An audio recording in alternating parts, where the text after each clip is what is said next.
я выбрал из работ это дома немножко там монументальных зданий, там несколько мечетей там есть, Чешме. В основном это народное жилье, которое очень уязвимо, которое разрушает, которое никто ничего не понимает в этом. Раньше мне казалось, что я смогу популяризировать, то есть поставить еще вопрос, а не сохранить ли нам памятник архитектуры Крыма.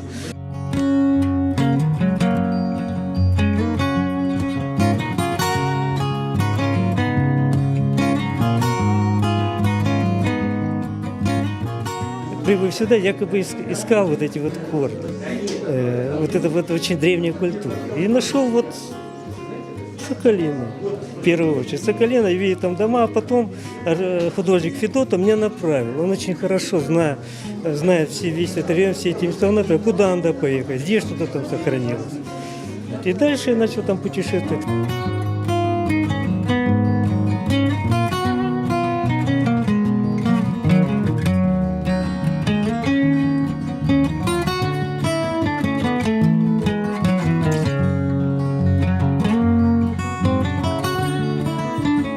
Это крымско-татарская жилая архитектура в творчестве Александра Петровича Коробкова. И он хорошо знает архитектуру и ее, в общем-то, нашу, именно крымско-татарскую, он изучает. Он сумел понять, осмыслить и суметь поэтично выразить в своих работах. У него каждая работа, она требует какого-то детального такого еще проникновения, зрителя на самом деле.